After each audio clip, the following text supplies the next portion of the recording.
Perfect day, TJFM Nation! Yan. So, welcome to our Simbalay. And once again, I would like to recognize yung mga ating mga house church host, yung mga facilitators. Good job. Tell somebody, sabihin mo yan sa mga facilitators and hosts. Good job! Good job! And sabihin mo sila, salamat sa pag-invite sa amin. Okay? So, we welcome you, everyone, as we continue with our series. So, let's go straight to the Word. And, of course, yung key verse natin for the past 2 weeks under the teaching series entitled The Day of the Lord. Okay, let's move on to Ephesians chapter 5, verse 15 to 17. So, straight na ta para walang waste of time. Alright, so be very careful. Come on, tell somebody, be very careful. Then how you live, not as unwise, but as wise, making the most of every opportunity, because the days are evil. So therefore, do not be foolish. Tell somebody, do not be foolish. Come on.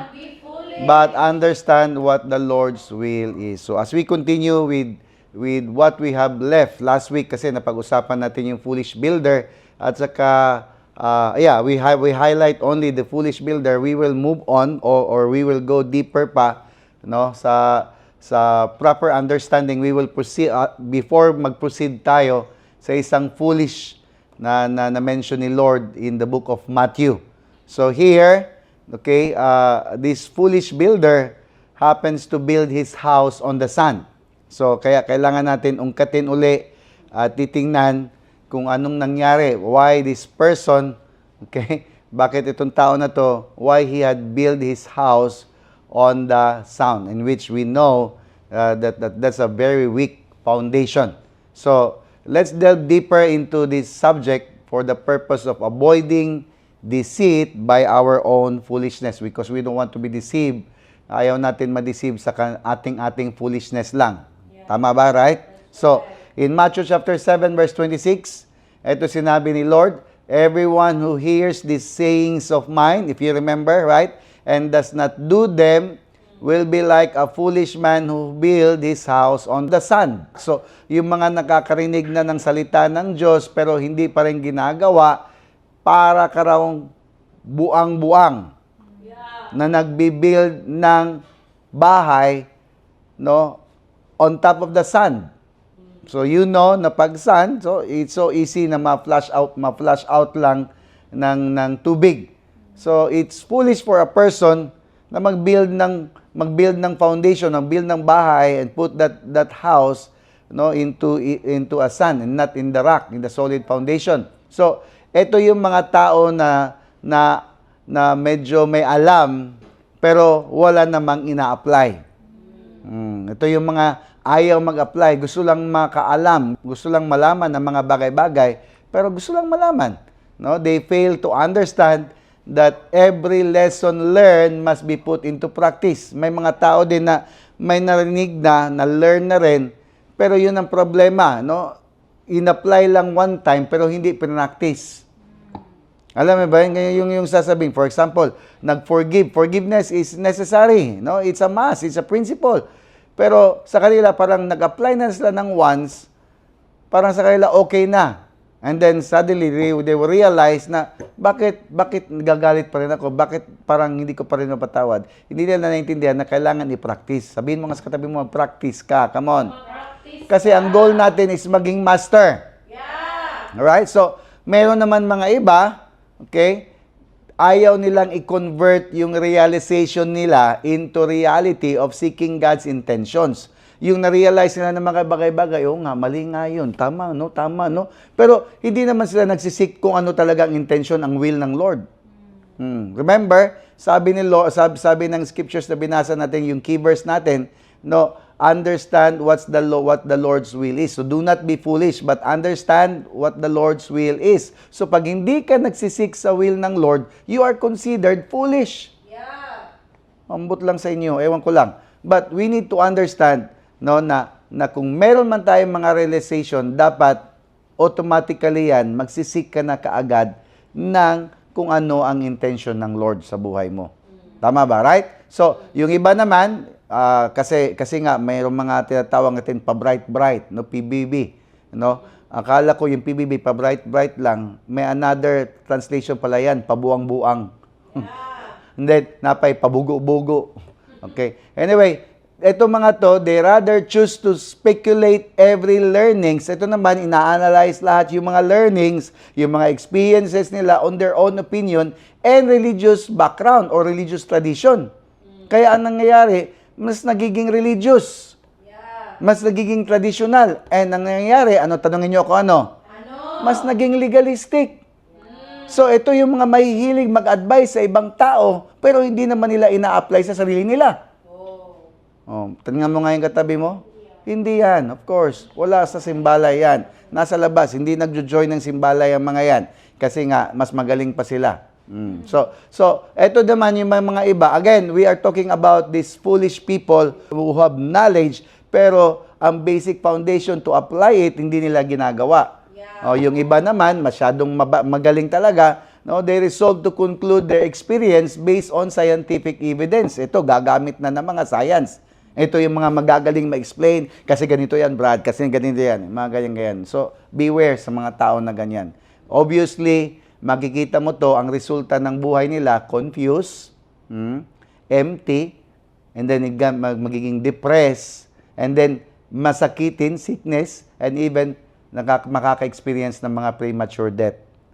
So, Jesus called this one as foolish builder. So, if you want to build your life on a strong foundation, kung ano ang narinig mo, dapat i-apply mo.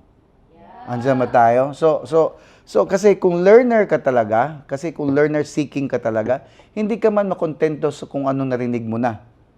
You will continue to seek. Tama ba? Hanggang sa makita mo, hanggang sa ma-discover mo kung ano talaga ang totoo.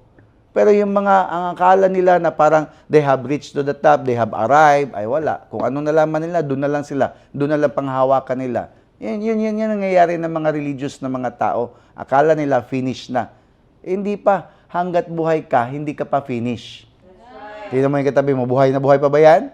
Sabihin mo sa kanya, because you're not yet done. God is not yet done with your life and may purpose ka pa na kailangan mong i-discover. So another foolish one or foolish person that Jesus mentioned in the book of Matthew are actually the foolish virgins. So ito naman, kanina, yung foolish builders, ito yung mga nagbi-build pa lang ng foundation. Okay? To be on the solid rock. No? Kasi kailangan nila ma-build talaga yung buhay, bawat buhay, no, into that strong foundation, not in religion. Okay? But to really establish their lives back to the reality of their existence. So, sino ang source talaga nila? And that's God, and that's Jesus Christ. Walang ibang foundation talaga. So, ito naman, foolish virgins, ito yung mga excited na ma-meet or sa pagbabalik ng Lord, pero hindi naman prepared. Ito din yung mga may alam, kasi believers na mga to, they're actually believers who are hopeful and expectant to see the coming of the Lord, but failed to qualify due to lack of preparation. Excited lang to mag-rapture. Yung mga believers na they are looking forward for the great day, they are looking forward for the day of vengeance, they are looking forward for the last day, they are looking forward for the coming of the Lord, or even looking forward for rapture, pero hindi naman nila tinitingnan yung buhay nila. Are they prepared? No? They consider themselves to be bride, pero hindi naman nag-aayos. May nakikita ka bang bride na bulingit? Wala. Every bride, no, that desires to appear to his groom, actually always prepared yan. Hindi pwedeng bulingit sa groom. Okay, let's look at this. Matthew 25. This is what I'm talking about. In Matthew 25, this talks about the 10 virgins. Etong 5, wise. Ang 5, foolish. Bakit foolish? Eto sinabi, they were foolish. Okay, they that were foolish took their lamps and took no oil with them. Ma-picture nyo ba na magbitbit ka ng lampara pero wala kang oil? Imagine nyo nga with me. Can you imagine? Ano kaya ang nasa isip ng isang tao na magbibit-bit ka ng lamp, alam mong pupunta ka sa isang malalim na gabi, madilim, pero wala kang bitbit na oil para mailawan, para umilaw yan. So probably these people thinks that the groom will be the one to provide oil for them. Huh? No, imagine mo, because remember, all of them, 10 virgins, lahat sila nag-go through into the darkness, no? Nagising sila in the middle of the night sa pagdating ng groom. So kailangan pa nila talagang mag-go through ng dark. So kung wala kang lampara, wala kang ilaw, ano mangyayari sa iyo? So nangyayari ng foolish virgins, humingi pa sila ngayon ng oil sa mga 5 wise virgins. So, ang maganda nga, tinawag sila na wise, yung 5, kasi ayaw magbigay ng oil. Wise enough to carry oil, to take oil enough for them. And so these foolish, they were called foolish kasi nga may lampara pero walang oil. Tingnan mo yung katabi mo. Sabihin mo sa kanya, magtarong jug ka. So because I'm talking about the poor mentality of these religious people, religious Christians. Kasi in the sense, if I may explain this to you, ito yung mga tao kasi na ginagamit yung faith. Okay? They are using faith to be activated in the hopes of their own desire. I don't know if you get me. Yung gagamitin mo yung faith mo to believe na everything will just follow. Just believe, just believe. Hindi nila alam na ang totoong faith may action. Yeah. Hindi pwede na parang, di ba, parang bahala ka na Lord. Si Lord may ginawa, tapos na. Si Lord ginawa na niya, nagpakamatay na siya on the cross 2,000 years ago. Ang gagawin na lang natin is maniwala. And then when you talk about life, para magawa mo at magampanan mo yung buhay, kung bakit ka ni-redeem, bakit ka pinurchase ng Lord, kung bakit ka sinave ng Lord, ikaw yun. With the power of the Holy Spirit in me. So hindi mo pwede, with the power of the Holy Spirit in you. So hindi mo pwede gamitin lahat by faith. I-activate mo yung faith because faith is an action word. Andiyan ba tayo? So, may mga iilan kasing believers, lahat gagamitin ng faith. Ayaw na magtrabaho, ipapa sa Diyos na lang yung kanilang health, kain ng kain, yung mga ganyan. So these people miss to understand the practicality of faith in Christ Jesus. Let's look at this. James, ano sabi ni James? James chapter 2, verse 26. For as the body without the spirit is what? Dead. So, faith without works is dead also. So, hindi pwede na ang faith mo walang action. Kasi ang totoo, kung totoong may faith ka, nagre-resulta yan siya ng works. In fact, hindi lang works, good works yan. So, obvious result of not acting what you're believing, the obvious result, yung obvious na resulta sa pag-a-act mo, no? Sa pag hindi mo pag-act on what you're believing is destruction or death. Kaya, kung titingnan mo itong mga foolish virgins, no, they didn't make it to enter the door. Nasiraduhan sila. In fact, yung door hindi lang na-close in their faces, may narinig pa talaga silang denial from the Lord. Okay, let's look at this. No? Ito na yung humanap pa sila ng oil. And then pagbalik nila, sirado na yung pinto. So they were calling, Lord, Lord, open to us. Anong sagot ng Lord? But he answered and said, assuredly, I say to you, I do not know you. Yeah. Wow. What a sad reality. Imagine mo yan, nag-prepare ka, no, nag-aabang ka, nag-aantay ka. Pero, ang nangyari, na-deny ka. Naranasan nyo na bang ma-deny? Ha? Diba? Yung mag-a-apply ng abroad, yung mag-a-apply ng visa. Diba? Grabe yung preparation mo, grabe yung ano mo, tapos bigla na lang tatakan ka, deny. Yeah, I've seen so many, iiyak talaga. Because hindi nila alam, you can only picture the struggle, yung pagod, yung effort. Pero yun nga, hindi sapat kasi yung mag-prepare ka lang sa kaalaman mo. Kaya importante din talaga na eligible ka talaga and qualified ka as the one who is preparing. Tama ba? Tama ba? Kasi importante na yes, nag-prepare ka, pero alamin mo dapat na qualified ka ba? Are you qualifying really, no, to be to be the wise virgins. So, hindi mo dapat i-neglect ang mga bagay-bagay, lalo na yung mga maliliit na bagay. Kasi sometimes, may ininig, kaya na yan. Ay, paboran lagi ta, papaboran lagi tayo. Yung mga ganyan. No, kailangan mo i-make sure. Sabihin mo sa katabi, make sure lahat. Make sure. Ha? So, hindi mo pwede mag-apply ka ng business business permit. Hindi pwede na omit ka ng mga requirements. Kailangan mo lahat kasi or else madidelay lang. Tama ba? Right? So, the truth is, ang katotohanan kasi, we must not use faith to expect God to do what we want. But rather, let our faith be activated to obey God. Hello? Nandyan? Rather, let our what? Faith be activated para mag-obey kay Lord.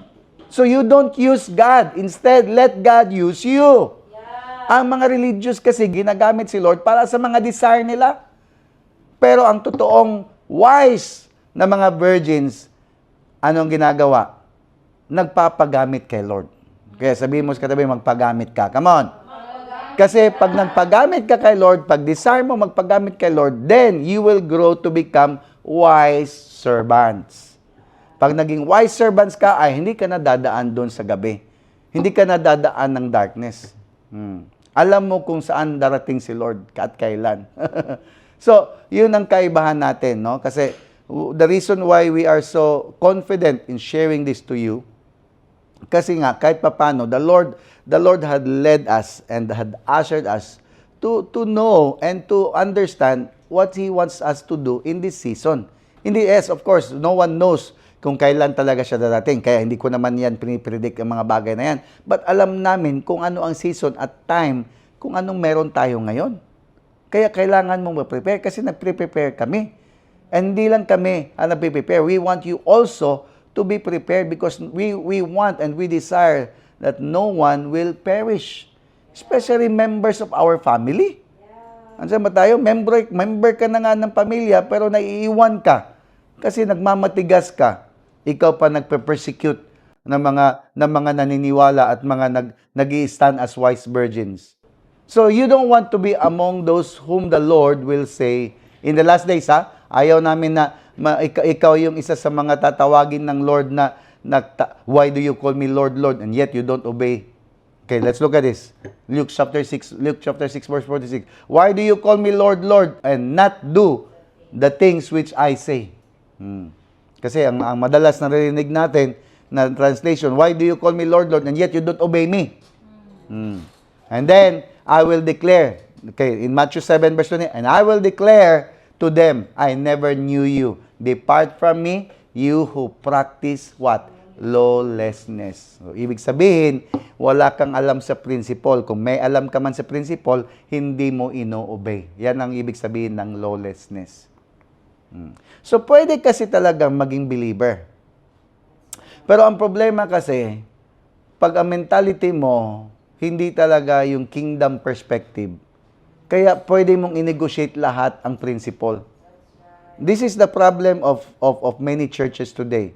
Without the proper understanding of what kingdom is all about, alam mo yung word, yung law, nini-negotiate. Alam mo kung kingdom ang perspective mo, hindi mo pwede i-negotiate ang law. Law is law. And law is meant to be obeyed. Pero yung mga Christians ngayon, yung mga believers ngayon, Lord, hindi ko kaya to. Naintindihan mo naman yung situation ko. You cannot do that to a king. Pero sa mga religious, i-omit na lang nila yan, hayaan na lang nila, kaya hayaan na lang din na magdusa ang buhay nila. Kaya kung nakikita mo yung mga buhay ng mga ibang believers, walang growth, walang maturity, walang transformation. Nakikita mo, noon said sa utang, hanggang ngayon said pa rin sa utang. Noon masakitin, nung nakilala si Lord, ano tawag niyan? Na-restore or na-heal, pero bumabalik pa rin sa sakit. Bakit? Binabay faith ang lahat, walang ginawa. Yan ang common. No, you testify, people testify that the Lord is so good kasi na-heal ka when you came to know the Lord. Automatically, talaga, kasi papasok ka sa kingdom ng Lord, walang sakit sa kingdom ni Lord. So, normal talaga na ayusin, i-restore. Pero hindi ibig sabihin na secure na yan forever because in the kingdom of the Lord, kailangan mo ng discipline. exercise mo yung faith, activate mo. You need to learn to know the rules, the laws, the principles para ma-obey mo so that you will maintain or even progress in the kingdom. Pero over time, walang alam, ayaw na magbasa ng word, ayaw na mag-go through ng process, wala namang ginagawa para mag-increase ang kanilang faith. Ano nangyari? Balik sa dati. So that's what you can see all around today. So ano magagawa ng mga pastor? Yung problema, yung pastor, otropod. You see, this is our burden. Because these are not only for the believers, these are even for the ministers. Lalo na pag minister ka, ikaw ang leader supposed to be ng congregation mo, ikaw ang shepherd ng mga sheep mo. Kung ikaw mismo masakitin, kung ikaw mismo kulang ng kaalaman dahil nga religious, anong expect mo sa mga tao? So again, we need to understand the practicality of faith because genuine faith is genuine acts of good works, not religious foolishness. Andiyan ba tayo? So you cannot just call upon the name of the Lord and mag-expect ka na may favor ka na sa Kanya and then you can enter into His kingdom. No, hindi, it doesn't work that way. Remember, it's one thing to see the kingdom and it's another thing to enter the kingdom. Hindi ibig sabihin nakita mo na yung kingdom, automatic maka-enter ka na. Hindi ganon. Let's look at, okay.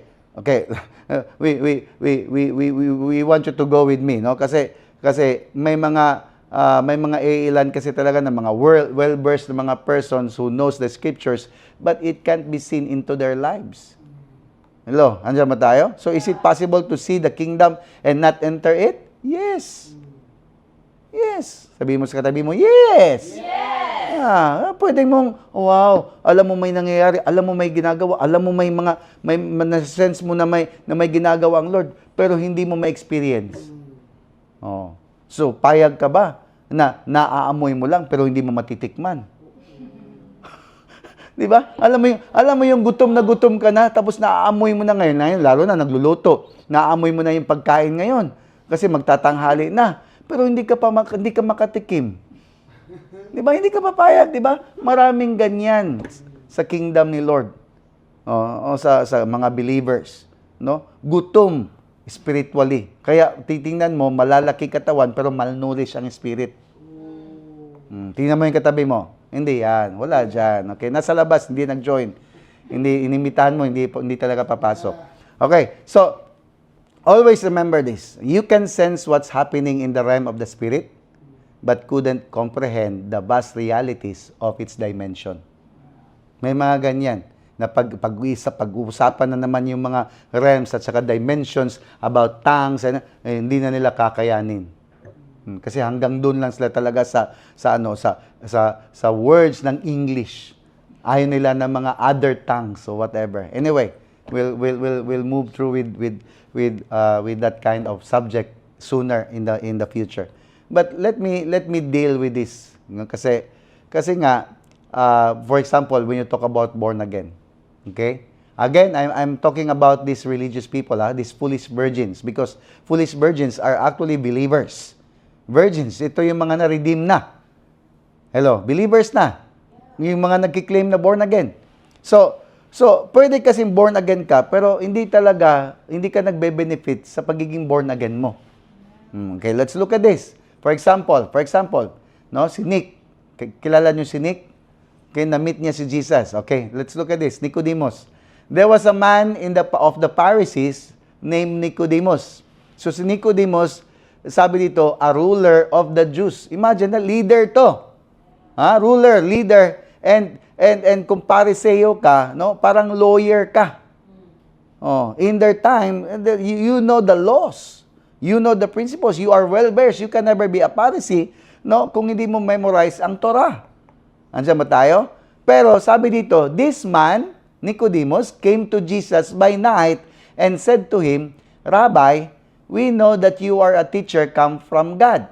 For no one can do these signs that you do unless God is with him. So, may nakikita siya ngayon kay Jesus sa mga signs and wonders and he was so amazed. So, alam niya na hindi to galing kay Jesus lang. Alam niya, galing to talaga kay Lord. No one can perform these signs unless God is with him. So, he knows. May alam siya na it's really from the Lord.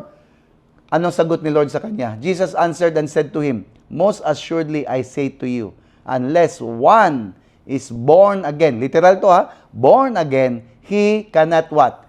See the kingdom. Hanggat hindi ka ma-born again, hindi mo makikita ang kingdom of. So, hindi to kingdom of heaven, okay? Yeah. Kingdom of God ang sinabi ni Lord dito. Ginamit niya, kingdom of God. Ibig sabihin, the system of the country of God. Okay? The country, he's talking about the country. He's not talking about the place. He's talking about the system. Okay? Are you following? So, Nicodemus said to him, ito, ginamit na niya ngayon yung logic, hindi na spiritual. Yung sagot niya, hindi niya makomprehend. So sabi niya, how can a man be born when he is old? So actually, he's talking about himself. Can he enter a second time into his mother's womb? He's talking, pwede ba akong babalik sa tiyan ng nanay ko? Wala nang nanay ko. So he's just using his logic. So mga tao, minsan, may mga nakikita, may mga realization, pero ginagamit yung logic. Ito yung mga foolishness kasi talaga ng mga tao. And Jesus answered to them, most assuredly, ito na, I say to you, unless one is born of what? Water and the. Born of what? Water and the. Take note that Spirit, that's the Holy Spirit. Born of water and the Spirit, he cannot what? Enter the kingdom of God. Kanina, pwede mong makita pag na-born again ka. Pero pag hindi ka nag-process, hindi ka ma-born of water, meaning hindi ka ma-cleanse, at hindi mo allow ang Holy Spirit to lead you, hindi ka makakapasok at hindi ka makaka-benefit sa gingharian sa Ginoo. It's not about the kingdom of heaven. It's about the kingdom of God. It's about the system. So it's very clear that you can be claiming to be born again but cannot enter the kingdom of God. Pwede kang nag-renew lang ng mind mo.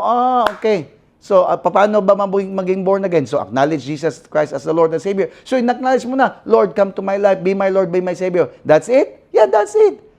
But I want you to understand, hindi ganyan lang. You need to go through the process. Kasi kailangan mong what? Ma-born again talaga in water, meaning ma-cleanse ka. Maintindihan mo ngayon na the blood and the body of Christ. Hello? Kailangan mo mag-go through sa process hanggat sa mabaptize ka ng Holy Spirit. Then you will be led by the Spirit. So, proseso. It's one thing to see the kingdom. Okay, may nakita ako. Pero kung gusto mong pumasok, iproseso mo yung sarili mo. Kailangan mong maglakad, kailangan mong mag-journey, kailangan mong puntahan, kailangan mong intentional na papasok talaga. Ang problema natin, or most, hindi kami, yung mga iba, hanggang tingin na lang. Ay, oo, maganda yung ginagawa niya. Ay, oo nga, di ba? Napaka-bless na. What about you? Hindi mo ba nakikita na kung bakit may nawi-witness ka? Kasi ang Lord gusto niya na ikaw din. Bakit hindi mo kailangan, ba't di mo gamitin yung envy mo sa mga bagay na yan? Bakit yung madalas na envy natin, yung envy ng mga material na mga bagay? Yung jealousy, ginagamit mo sa mga bagay-bagay na material ng mga magpe-perish. Bakit di mo gamitin yung jealousy mo to also get what they got? Especially if that's for the benefit sa buhay natin. Answer mo tayo? So, the word enter is the word benefit. Or inherit the benefits of the kingdom. Kaya pwede talagang nasa kingdom ka na, pero hindi mo na-experience yung mga benepisyo. Ano mga benepisyo? Peace, love, joy, kindness, goodness. Yung joy in the spirit na hindi, kahit anong pagdadaanan, masaya ka pa rin, hindi ka nag-suicide, hindi ka depressed, hindi ka disillusion, hindi ka confused. May mga tao ngayon, Christians, pero confused pa rin. Born again, pero confused pa rin. So the only reason why they couldn't enter or benefit is what? Disobedience. Lawlessness. Or sabihin natin, ignorance. Yan pa. Hindi ko na nadagdag dyan. Lawlessness or disobedience is the reason why they could not enter or benefit the kingdom of God. Pero you know what? Pag ignorance ka, may panahon talaga. Pag may ignorance, may panahon talaga na i-reach out ka ng Lord para ma-attain mo. Kasi yung ignorance, alam mo natin, yung ignorance lang na plainly ignorant lang talaga. Kahit si Paul, di ba? Sabi niya, because I was plainly stupid and ignorant about the real intent of God. That's why the Lord saved him. Kasi tama naman yung puso niya. Andiyan ba tayo? So you need to understand what the kingdom of God is. I want to end with this. Kasi next week, i-discuss pa natin to. And I will talk about what leadership, because this is aligned to the benefits. Kasi pag alam mo ang kingdom of God, then you will realize that you are raised for this season to really lead, to do something, to exercise your dominion. And that's leadership. So what is the kingdom of God? I want to end with this verse. Ang sabi dito, 1 Corinthians chapter 4, verse 20. For the kingdom of God is not in word, but in what? Power. Sino gusto ng power? Yes. Sino gusto ng power? Yeah. Huh? So, this is not a subject that we must just talk, pag-uusapan lang natin. No. It's actually power demonstration. Kung merong power demonstration, ang unang makikita mo ng power demonstration, tanongin nyo ako, no? Transformation. So, hindi to salita-salita lang, na kwento-kwento lang, na eloquence. Merong makikitang pagbabago. So, I will highlight this next week. Patuloy natin to kasi kailangan natin mag-benefit kung ano meron sa kingdom ni Lord. Hindi sa church, hindi sa pagiging Kristiyano. It's good to be a Christian. It's good to be part of a church. But there's more to that. You must inherit and benefit and enter the kingdom of God. Amen? Let me pray for you. Father, in the name of Jesus, we thank you. We praise you, Lord, for what you have laid down today. For all of us, oh God, to be spared from the foolishness and deceit of this end time, oh God. Thank you, Lord, that starting today, Lord, we will receive those words, Lord, and create a hunger and a thirst, oh God, to seek more and to continue, Lord, to follow you, to pursue you all the more, oh God. And so I declare to all Simbalays, house church, Lord, hosts and facilitators, even the visitors, I pray, Lord, oh God, that you continue to preserve them. Even I declare provision for them, oh God, so that they may be sustained and continue, Lord, oh God, to seek you all the more until they will discover who they really are, oh God, in these last days, on what they are called for in these last days. So entrusting to you every family represented, Lord, watching today, in the mighty name of Yahushua. We declare shalom, the peace that transcends all understanding be upon them. In the mighty name of Yahushua, we declare and pray. Everybody will say, Amen. So see you again next week. Perfect day, everyone.